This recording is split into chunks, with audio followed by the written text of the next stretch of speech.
नमस्कार, बहुत स्वागत है आप सभी का। मैं हूं सौरभ शर्मा और हमारे साथ हैं सीनियर जर्नलिस्ट समीर चौगामकर। आज के प्रोग्राम आप जानते हैं, समीर जी के साथ हम ढूंढते हैं खबरों के धुरंधर। बहुत स्वागत है समीर जी आपका आपके प्रोग्राम में खबरों के धुरंधर में। आज समीर जी आपको खबरों के धुरंधर ढूंढ के तो बताएंगे ही, साथ ही आज वो आपको कुछ एक्सक्लूसिव खबरें भी देंगे। तो शुरुआत ऐसी एक खबर से मैं डिस्कस कर रहा था समीर जी के साथ, उसकी बात कर लेते हैं। एक मीटिंग हुई सर अभी 2-3 रोज पहले, और वो मीटिंग हुई, उस मीटिंग में क्या हुआ उसकी चर्चा ज्यादा हो नहीं पाई, लेकिन बहुत महत्वपूर्ण बैठक थी। इस बैठक में प्रधानमंत्री थे, गृहमंत्री अमित शाह थे, इनके अलावा बीजेपी के अध्यक्ष नितिन नवीन थे, और बीजेपी के जो संगठन महासचिव हैं बी एल संतोष जी, वो भी उस मीटिंग के अंदर थे। तो मीटिंग तो बहुत बड़ी थी, मतलब इसको आप शीर्षस्थ लेवल की मीटिंग मानिए। Prime minister, home minister, BJP अध्यक्ष और बीजेपी के संगठन महासचिव। तो रहा क्या सर, ये मीटिंग किस चीज को लेकर के थी? देखिए सौरभ, बहुत दिनों से चर्चा चल रही थी कि प्रधानमंत्री मोदी का कैबिनेट एक्सपेंशन होने वाला है। नितिन नवीन जब राष्ट्रीय अध्यक्ष बने उसके बाद से इस बात की चर्चा है कि भाई नितिन नवीन की नई टीम जारी होने वाली है, और 20 जनवरी को शायद मेरे अंदर से नितिन नवीन भारतीय जनता पार्टी के राष्ट्रीय अध्यक्ष बने थे। अब लगभग 6 महीने हो गए उनको राष्ट्रीय अध्यक्ष बने और अभी तक उनकी टीम जारी नहीं हुई। तो लगातार पिछले कुछ दिनों से चर्चा चल रही थी और ये कहा जा रहा था कि अमित शाह ने नितिन नवीन के साथ बैठक की, बी एल संतोष के साथ बैठक की, और नितिन नवीन की राष्ट्रीय टीम को लगभग संगठन के स्तर पर फाइनल कर दिया गया है। लेकिन प्रधानमंत्री मोदी के साथ उस हिसाब से चर्चा हुई नहीं थी। खबर ये आ रही है कि जब प्रधानमंत्री मोदी के साथ परसों जब बैठक हुई तो प्रधानमंत्री मोदी ने कई नामों पर आपत्ति दर्ज की। जो प्रधानमंत्री मोदी को जब नाम पे चर्चा की तो प्रधानमंत्री मोदी को शायद कई नामों पर प्रधानमंत्री मोदी ने क्वेश्चन मार्क लगाया और कई नाम अपनी तरफ से सजेस्ट करे संगठन में लेने के लिए। और ये बड़ा इंटरेस्टिंग रहा कि प्रधानमंत्री ने कई ऐसे नाम सुझाए जो पार्टी के दिमाग में नहीं था। मतलब तो ये प्रधानमंत्री के काम करने का तरीका बताता है कि सरकार का प्रमुख जो पूरे सरकार देख रहा है, संगठन में भी इतना इन्वॉल्वमेंट होता है कि किसको संगठन में लेना है, किस तरीके से लेना है, किसके लेने से संगठन को बेनिफिट होगा, पार्टी कैसे मजबूत होगी, कैसे अपनी विचारधारा और पार्टी का और सरकार का काम संगठन में जमीन स्तर पर जाएगा। और जो नए नाम आ रहे हैं वो कैसे नितिन नवीन को और मजबूत करेंगे, और 2029 के लिए ये टीम तैयार हो रही है तो कैसे इस टीम का इस्तेमाल होगा। तो इस तरह के नाम देना तो मुझे लगता है कि प्रधानमंत्री कह रहे हैं कि नितिन नवीन जी की टीम, मतलब पार्टी में अब जो नए पार्टी में जो पदाधिकारी बनाए जाएंगे नितिन नवीन जी के द्वारा, बीजेपी प्रेसिडेंट के द्वारा, उसकी एक लिस्ट या संभावित लोगों की एक के नाम प्रधानमंत्री के पास ले जाए गए। बिल्कुल। और प्रधानमंत्री ने उस पर उसमें से कुछ नाम हटाने की बात की और कुछ नाम अपनी तरफ से जोड़ने की बात। बिल्कुल, प्रधानमंत्री ने कुछ नाम कहा कि इनको आप हटा सकते हैं और कुछ नए नाम जोड़ने के उन्होंने सजेस्ट किया। तो पार्टी को, मतलब जो वहां थे उन लोगों को लगा कि भाई ऐसे नाम भी प्रधानमंत्री ले सकते हैं। मतलब प्रधानमंत्री की सोच बताती कि कैसे पार्टी को आगे लेकर जाना, 29 की तैयारी करना है तो कैसे नाम होना चाहिए, सरकार की योजनाएं जाना है तो कैसे नाम होना चाहिए, युवा अध्यक्ष बने 45 साल का तो टीम उसके हिसाब से कैसे होना चाहिए, महिलाएं उसके अंदर कैसे होना चाहिए, जातिगत समीकरण साधने के हिसाब से कैसे आपको टीम बनाना है। तो वो पूरा प्रधानमंत्री मोदी ने खाका बता दिया था। तो मुझे लग रहा है कि अब वो 2-3 दिन के अंदर टीम उस हिसाब से जारी होगी। ये अक्सर चर्चा होती है, ऑपोजिशन वाले कहते हैं कि भाई मतलब नितिन नवीन जी को क्या बीजेपी बैक करती है, या प्रधानमंत्री पूरी तरीके से उनको एम्पावर करते हैं क्या, या माइक्रो मैनेज किया जाएगा? जो भी बीजेपी अध्यक्ष नितिन नवीन जी हैं, लेकिन माइक्रो मैनेज होगी सारी टीम और सारी गतिविधियां ऊपर से। तो लेकिन क्या प्रधानमंत्री वाकई में एम्पावर करना चाहते हैं? उनकी जो टीम देना जो होगी नितिन नवीन जी की टीम, नितिन नवीन जी के पास सारे इख्तियार भी होंगे? निश्चित रूप से, इसमें कोई दो राय नहीं। प्रधानमंत्री मोदी संगठन के आदमी है और प्रधानमंत्री खुद संगठन में लंबे समय तक उन्होंने काम किया और संगठन की ताकत को समझते हैं। नितिन नवीन को जिस तरीके से प्रधानमंत्री ने, आपने देखा होगा जब उनका भारतीय जनता पार्टी में स्वागत किया था, तो बता रहा है कि प्रधानमंत्री मोदी किस तरीके से नितिन नवीन को लेकर चल रहे हैं। और भारतीय जनता पार्टी मेरे भी बॉस है बिल्कुल, और मेरा भी मतलब कार्यशैली पे राष्ट्रीय अध्यक्ष की टिप्पणी मेरे लिए महत्व की होगी। तो प्रधानमंत्री जानते हैं इस बात को कि राष्ट्रीय अध्यक्ष का पद कितना महत्व का होता है। और जब नितिन नवीन को बनाया है तो ये बताना चाहते कि भाई ये सबके अध्यक्ष, आप इनको हल्के से ना लें, इनको पावर भी है। और मुझे लग रहा है कि उसी हिसाब से तैयारी करें कि 2029 में जब आपको चुनाव लड़वाना है पार्टी को राष्ट्रीय, उसके पहले अभी उत्तर प्रदेश का चुनाव है, उसके पहले तमाम राज्यों के, भी तो 5 राज्यों के चुनाव 8 महीने के बाद, उसके बाद गुजरात है, हिमाचल है, तमाम राज्यों के चुनाव आने वाले हैं। 2029 के पहले 15 राज्यों में विधानसभा चुनाव होंगे, उसके बाद 29 में लोकसभा चुनाव होगा। तो ये सारे चुनाव भारतीय जनता पार्टी के लिए महत्वपूर्ण है, विधानसभा के हो चाहे अगला लोकसभा हो। तो उसके लिए पार्टी के लिए जो संगठन तैयार करना है, मुझे लगता है कि उस हिसाब से प्रधानमंत्री ने बीजेपी की नई टीम का मामला फाइनल राउंड में अभी प्रधानमंत्री के साथ पास पहुंचा हुआ है, ये पहुंच गया। प्रधानमंत्री मोदी ने जो अपनी सलाह थी वो दे दी है, और मुझे लग रहा है उसके ऊपर भी लगभग काम हो गया है, और हो सकता है कि मुझे 24-48 बहुत सारे इससे घंटे जुड़ी में हुई मिल जाए। ही बात है कि जो अभी सरकार में है उनमें से हो सकता है कुछ लोग संगठन में जाएं, जो संगठन में बड़े लोग हैं, पार्टी के बड़े लोग हैं, वो हो सकता है कुछ नए चेहरों के तौर पर सरकार में शामिल दिखें। आपने अपनी बात की शुरुआत ही की थी नरेंद्र मोदी के मंत्रिमंडल के विस्तार से। अच्छा, ये अब ये एक मतलब कौतूहल से ज्यादा ना अब इस पर लोग मजाक करने लगेंगे भाई, क्योंकि ये किसी ने कहा ये नाम, किसी ने कहा वो नाम, ये हटेंगे तो वो आएंगे सरकार के अंदर। लोगों ने तारीखें डिक्लेयर कर दी कि इस हफ्ते हो जाएगा, इस तारीख तक हो जाएगा। नरेंद्र मोदी विदेश गए तो विदेश दौरे से लौटते ही ये काम हो जाएगा, तो वो काम हुआ नहीं। और अब पार्लियामेंट का सेशन शुरू हो गया है, तो पार्लियामेंट के सत्र के बीच में तो प्रधानमंत्री अपनी टीम का विस्तार करेंगे नहीं। नहीं, बिल्कुल यार, ऐसी कोई अर्जेंसी भी नहीं है कि पार्लियामेंट सेशन के बीच में प्रधानमंत्री मोदी अपनी सरकार का विस्तार करें। अगर प्रधानमंत्री चाहते तो अभी प्रधानमंत्री के विदेश दौरे के बाद जब वो भारत लौट कर आए और सेशन शुरू होने के बीच 7 से 8 दिन का समय था, वो आराम से कर सकते थे। इसका मतलब ये है कि फिलहाल मंत्रिमंडल का विस्तार या फेरबदल जो भी कहें अभी नहीं होने वाला है। सेशन खत्म होगा 12 और 13 अगस्त को, उसके बाद 15 अगस्त है।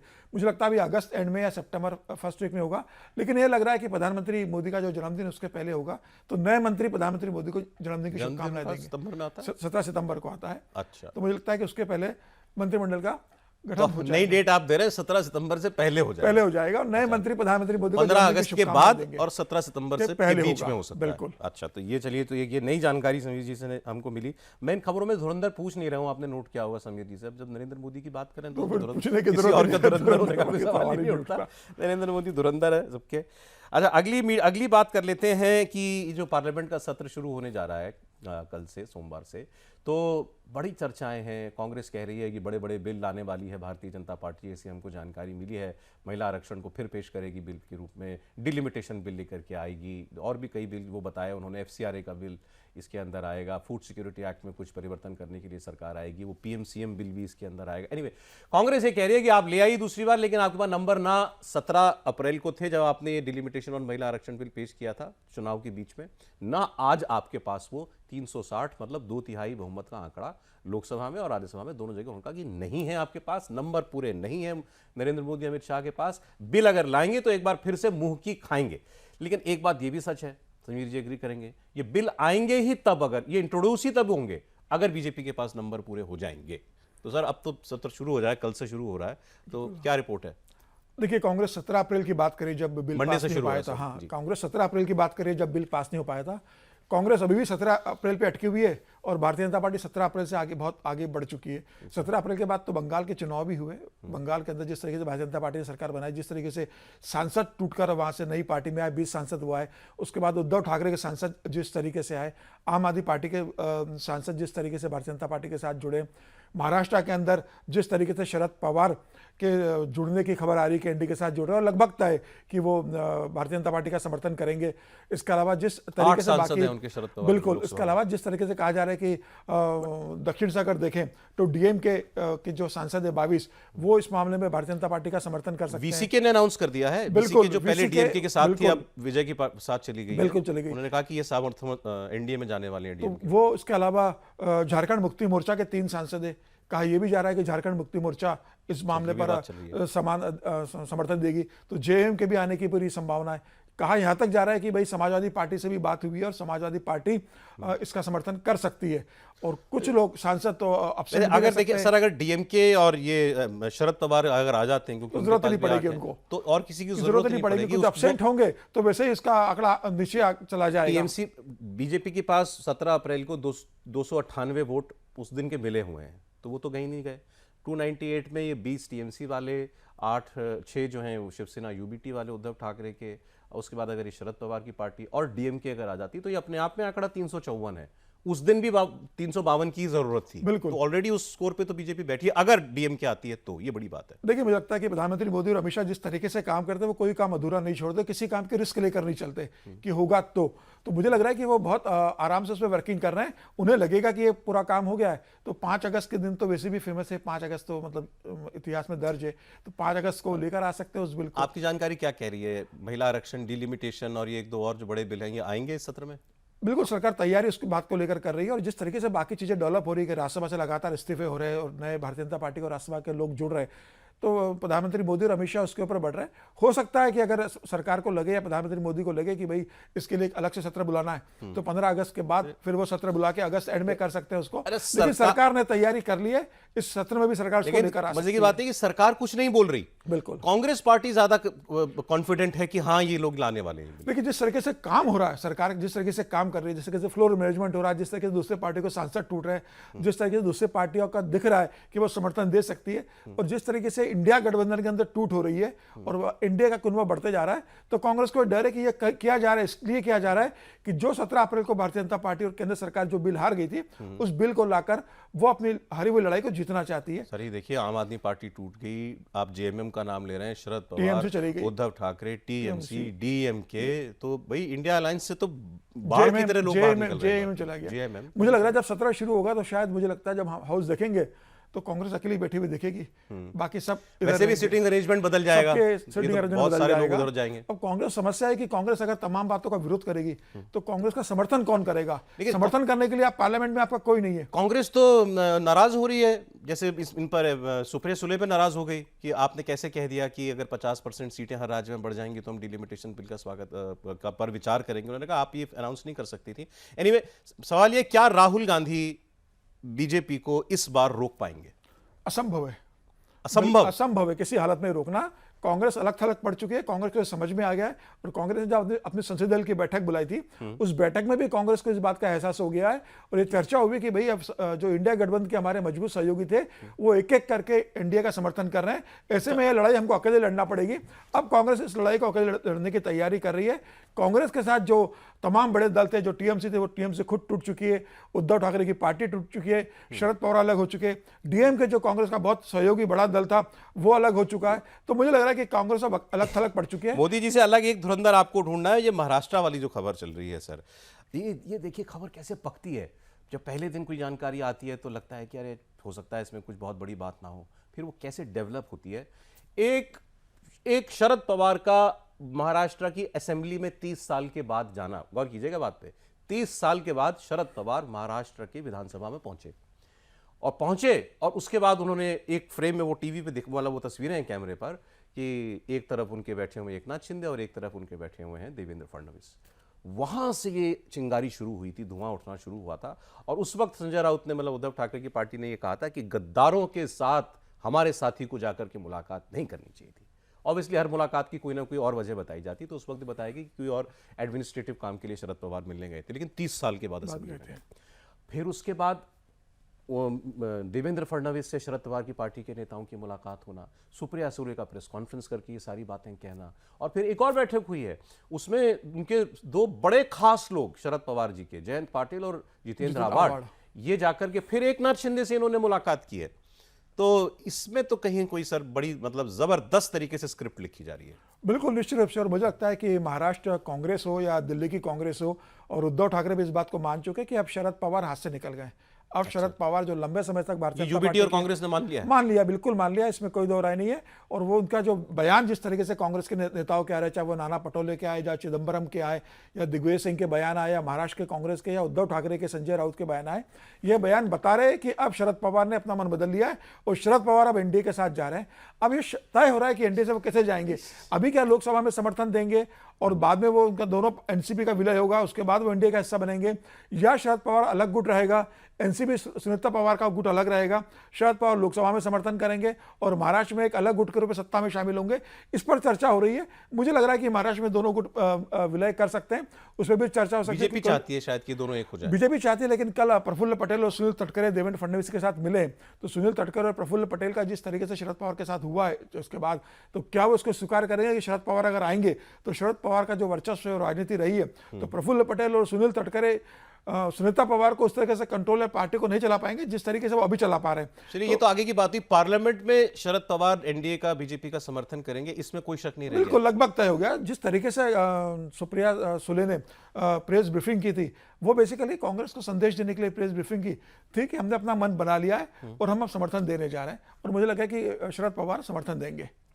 अब ये मतलब इसमें ये पूरी कहानी पूरी जो है ये बिल्कुल अपने क्लाइमेक्स तक जो है पहुंच गई है, बस दिखना बाकी है, इसका ऐलान होना बाकी है। उसमें देवेंद्र फडणवीस की बड़ी भूमिका है इस पूरे मामले में। पार्लियामेंट में वैसे इस बार मुद्दे कम नहीं हैं ऑपोजिशन के पास। आइए इसकी भी एक बात कर लेते हैं। ये तो बिल जब आएंगे तो उस पर जो भी तकरार होगी और होनी है, क्योंकि कांग्रेस ने कहा है एक नाम लेकर के ये 6 बिल है, हम 6 के 6 का विरोध करेंगे। एनीवे वो तो जब आएगा तब होगा। अदरवाइज भी एक लिस्ट होती है ऑपोजिशन के पास कि हम इस सत्र में इन मुद्दों पर चर्चा चाहते हैं, इन मुद्दों पर सरकार का जवाब चाहते हैं। और वो तो सीधे, अगर जैसे शिक्षा का मुद्दा है तो वो कहेंगे धर्मेंद्र प्रधान का इस्तीफा हो, धर्मेंद्र प्रधान पहले उस पर बयान दें, फिर वो रिजाइन करें, इसका दबाव बनाएंगे। फॉरेन पॉलिसी पर कहेंगे कि विदेश मंत्री बोलें, या कहेंगे सीधे प्रधानमंत्री का जवाब वो चाहेंगे, प्रधानमंत्री बताएं कि किस तरीके से मैनेज किया गया या मिसमैनेज किया गया इस पूरे युद्ध के बीच भारत की ज़रूरतों को और आपूर्ति को लेकर के। भूपेंद्र यादव का स्टाफ जिस तरीके से हटाया गया वो एक बड़ा मुद्दा है। और राम मंदिर का सबसे बड़ा मुद्दा इस वक्त जो है वो ऑपोजिशन के पास है और कांग्रेस पार्टी के पास है। और राहुल गांधी कांग्रेस पार्टी कह चुके हैं कि इन 3-4-5 मुद्दों पर हम सरकार को घेरेंगे। E20 का मुद्दा भी है। इसमें से कोई ऐसा इशू है जिस पर आपको सरकार डिफेंसिव दिखती हो? नहीं, मुझे नहीं लगता कि सरकार किसी मुद्दे पे डिफेंसिव होगी। और जो सरकार ने इस पूरे मामले को जिस तरीके से हैंडल किया है, बहुत मुझे लगता है कि बहुत बेहतर। राम मंदिर का मामला जिस तरीके से हैंडल हुआ, जिस तरीके से योगी आदित्यनाथ ने इस मामले में आक्रामकता दिखाई, अखिलेश यादव को घेरा, कांग्रेस को घेरा, SIT का गठन किया। SIT की रिपोर्ट शायद आज या कल में आ जाएगी। और अमित शाह जी के साथ योगी आदित्यनाथ की जो मुलाकात हुई थी दिल्ली में, उसमें भी चर्चा है कि भाई राम मंदिर को लेकर चर्चा हुई और योगी आदित्यनाथ ने पूरा फीडबैक दिया है उसको लेकर। और उससे संबंधित अमित शाह जी ने भी कई निर्देश दिए होंगे योगी आदित्यनाथ को कि इस मामले में कैसे आगे बढ़ना है। तो मुझे लगता है कि राम मंदिर के मामले में कांग्रेस का कोई बहुत बड़ा स्टैंड नहीं रहेगा, क्योंकि राहुल गांधी ने इस मामले पर एक बार भी बयान नहीं दिया। अगर आप देखेंगे तो राहुल गांधी का इस पर ना कोई ट्वीट आया ना कोई बयान आया। प्रियंका गांधी ने जरूर इसका एक बार जिक्र किया, लेकिन कांग्रेस इस मामले पर पूरी आक्रामक नहीं। क्योंकि उनको शायद ये सलाह दी गई है कि आप ये मंदिर वगैरह के मुद्दे पर मत बोलिए उसमें। अच्छा, क्योंकि बीजेपी की एक आर्ट है, ये पासा पलटते हैं। अपने ऊपर जो हथियार आ रहा होता है, जिससे आक्रमण होता है, उसी को दूसरे वाले पर वापस भेज देते हैं। अब राम मंदिर में चोरी की बात आई तो राम मंदिर कैसे बना, राम मंदिर में ना बने, इसको लेकर के कांग्रेस ने क्या क्या कहा। अखिलेश यादव की पार्टी ने गोली चलाई, उनके पिताजी ने गोलियां चलवाई कार सेवकों पर। हनुमानगढ़ी चर्चा तो ये होगी ना, हनुमानगढ़ी नमाज पढ़वाने का मामले का जो जिक्र हुआ था। अखिलेश यादव इस मामले को जरूर उठाने की कोशिश करेंगे। कांग्रेस बहुत ज्यादा इसमें इन्वॉल्व नहीं होगी। और बाकी जितने भी मुद्दे E20 पे उसको लेकर, जिस तरीके से पेट्रोलियम मंत्री का बयान आया, नितिन गडकरी जिस तरीके से बयान दे रहे हैं, सरकार का इसको लेकर बयान आया है, तो मुझे लग रहा है ये भी कोई बहुत बड़ा मुद्दा नहीं बनने वाला है। भूपेंद्र यादव के स्टाफ को लेकर जरूर कोशिश की जाएगी, लेकिन उसको भी कोई ऐसा बड़ा मुद्दा नहीं है। और संसद के बाहर भी इसको कांग्रेस कोई मुद्दा बना नहीं सकी। बस जयराम रमेश ने उसके बारे में ट्वीट कर दिया, बयान दे दिया पवन खेड़ा ने। तो मुझे लगता है कि वो मुद्दा नहीं बनने वाला है। तो कांग्रेस की परेशानी ये है कि उनके पास कोई बड़ा मुद्दा नजर नहीं आ रहा है इस पूरे मामले को लेकर। और सरकार इन तमाम मुद्दों के बाद भी बहुत कॉन्फिडेंट नजर आ रही है सेशन को लेकर। अभी देखिए वो चर्चा किस बात पर मांगते हैं, सवाल इस बात का है कांग्रेस पार्टी। तो उससे ये तय होगा, मेरी दिलचस्पी ये जानने में, राहुल गांधी इस बार किस मुद्दे पर बोलेंगे। ठीक बताया समीर जी ने कि राम मंदिर के मामले में एक सोशल मीडिया पोस्ट भी शायद नहीं है राहुल गांधी का, बयान इस मामले। तो राहुल गांधी इस पर तो स्पीच देंगे नहीं। बिल्कुल। तो राहुल गांधी किस पे बोलेंगे? तो राहुल गांधी को जो मुद्दा सबसे ज्यादा भाता है और सुहाता है वो दो हैं। एक, क्योंकि उन्होंने शिक्षा वाले मुद्दे को अभियान के तौर पर उठाया हुआ है कि पेपर लीक हुए, छात्रों ने खुदकुशी की, तो इसको वो उन्होंने रैलियां भी की हैं इसको लेकर के, बहुत सारे स्टूडेंट्स के साथ मीट के प्रोग्राम उनके किए गए हैं। तो ये विषय हो सकता है, या फिर फॉरेन पॉलिसी का विषय हो सकता है जिस पर वो चर्चा मांगे और जिस पर राहुल गांधी भाषण दें। देखिए, राहुल गांधी भी 20 दिन विदेश यात्रा पर रहकर आए, तो 20 दिन में उन्होंने चिंतन मनन किया होगा, वहाँ कुछ फीडबैक मिला होगा। जो फीडबैक मिला होगा उसके ऊपर वो सेशन के अंदर बोलेंगे। बीजेपी वाले ये बात बार बार गिनाएंगे पार्लियामेंट में कि 20 दिन कहां थे आप। बिल्कुल, निश्चित रूप से राहुल गांधी से पूछा जाएगा और पूछा भी जाना चाहिए राहुल गांधी से। सिर्फ बीजेपी क्यों पूछे? मुझे लग रहा है कि देश की जनता को भी जानने का अधिकार है कि लीडर ऑफ अपोजिशन कांग्रेस के इतने बड़े नेता, जब देश में इतने तमाम तरह की चीजें गतिविधियां हो रही है, राहुल गांधी का ना बयान आता है ना देश के अंदर रहते। पंजाब का इतना मामला रहा, राहुल गांधी नहीं रहा, तो राहुल गांधी को उसका जवाब देना चाहिए। लेकिन राहुल गांधी, मुझे लगता है कि आप अगर उनका इतिहास देखेंगे तो किसी विषय पर वो स्थिर नहीं रहते, कोई नया मुद्दा लेकर आते हैं। अंबानी अडानी के अलावा उनके पास कोई बहुत विषय नहीं होता है। तो मुझे लगता है कि राहुल गांधी कोई बहुत अच्छा भाषण देंगे या किसी विषय पर सरकार को घेरने की कोशिश करेंगे, ऐसी संभावना मुझे नजर नहीं आती। जैसे E20 है तो सरकार के पास सीधा जवाब है कि ये तो पॉलिसी आपके जमाने से चली आ रही है, इस पर ये कहा जाएगा। देखिए अब क्या बातें करते हैं। आपने पंजाब का जिक्र करते हैं, लेकिन सर राहुल गांधी ने पंजाब का मैटर कुछ लगता है कि सुलझा लिया। चन्नी के तेवर ढीले हो गए। चन्नी ने कहा ऑल इज वेल और मैं अपनी पार्टी का नुकसान नहीं करूंगा। हाँ, अभी चन्नी दिल्ली आए थे, उनके तमाम पार्टी के नेताओं से मुलाकात हुई। हालांकि राहुल गांधी से उनकी मुलाकात नहीं हुई है, लेकिन कहा जा रहा है कि केसी वेणुगोपाल जो संगठन महासचिव है कांग्रेस के, उन्होंने राहुल गांधी का संदेश दे दिया है चन्नी को कि भाई पार्टी में लक्ष्मण रेखा नहीं लांघना है और पार्टी तमाम चीज़ों पर विचार कर रही है। लेकिन मुझे लगता है कि चन्नी से ये भी कहा गया होगा कि भाई भूपेश बघेल ने जो कहा है वो अंतिम रिपोर्ट नहीं है।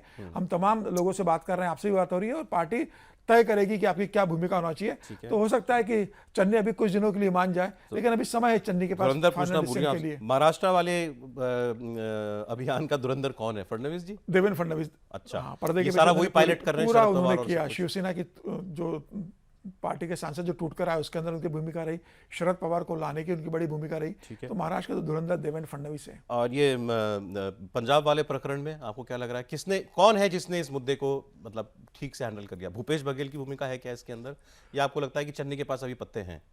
देखिए, मुझे लगता है कि इस मामले में तो कांग्रेस से तो कोई धुरंधर नहीं है। ये सब अभी एक दूसरे के ऊपर डालते रहते हैं। मतलब भूपेश बघेल ने सेंट्रल लीडरशिप पर डाला, सेंट्रल लीडरशिप ने राहुल गांधी पर डाला, बीच में रणदीप सुरजेवाला से मुलाकात होती है, बीच में उनकी केसी वेणुगोपाल से मुलाकात होती है। तो फिलहाल मुझे लगता है कि तो अभी चन्नी धुरंधर है कि जो भी इंतजार कर रहे हैं वही तय करेंगे, पत्ते उन्हीं के पास है, इनको क्या करना है, कांग्रेस में रहना है या कांग्रेस सारा छोड़कर नैरेटिव जाना है, उन्हीं के इर्द गिर्द ही उन्हीं है। के इर्द गिर्द है। और अभी तो वही धुरंधर बने हुए अभी भी। ठीक है सर, अब ये दो जो उपचुनाव होने वाले हैं इनकी बात भी हम कर लें, और दोनों में गजब किस्म की खबरें आई, बड़ा इंटरेस्टिंग बन गया। दतिया का उपचुनाव जहां नरोत्तम मिश्रा का टिकट कट गया, किसी और को टिकट मिल गया, और दूसरा वो बांकीपुर की सीट जो कि बिहार की नितिन नवीन के इस्तीफे से खाली हुई थी, वहां प्रशांत किशोर का आ जाना और वहां पर बीजेपी का अपना कैंडिडेट बदलना उनके सामने। तो पहले दतिया वाली बात कर लें। बड़े वायरल चल रहे हैं नरोत्तम मिश्रा, उन्होंने अपनी नाराजगी अपने वर्कर्स के थ्रू भी दिखा दी, और अब वो ये भी कह रहे हैं कि मैं एसपी ने, मेरे वहाँ के लोकल एसपी ने मेरे कार्यकर्ताओं पर फोर्स यूज करवाई, तो मैं भूलता नहीं हूं इन सब बातों को। उन्होंने लगभग धमकी दी है और ये भी कहा है कि मेरा टिकट जहां से कटा है वहां मैं बात करूंगा। बिल्कुल, मुझे लगता है कि उन्होंने सारे इमोशंस भी दिखाए। जब उनको ऐसा लगा कि टिकट कटा, तो पहली बार जब रैली की तो उनके आंसू आ गए थे, वो भी बड़ी वायरल हुआ था कि वो मतलब रो दिए थे अपने कार्यकर्ताओं से बात करते हुए। लेकिन जब दूसरी बार उन्होंने स्पीच दी तो उन्होंने कार्यकर्ताओं को हिम्मत बंधाई और कार्यकर्ताओं को बताया कि भाई आपके ऊपर जो लाठीचार्ज हुआ है, आंसू घोष के गोले फोड़े गए, जो लोकल पुलिस हमारी उससे लड़ाई है, उससे हम हिसाब किताब चुकता करेंगे। लेकिन उन्होंने बदला लेंगे, कहा उन्होंने बदला लेंगे। लेकिन उन्होंने ये भी स्पष्ट किया कि भाई आशुतोष तिवारी का काम नहीं टिकट कटवाने का, उनकी इतनी ताकत नहीं कि मेरा टिकट कटवा सके। जहां से टिकट कटा मैं वहां बात करूंगा, वहां आप लोग नहीं पहुंच सकते।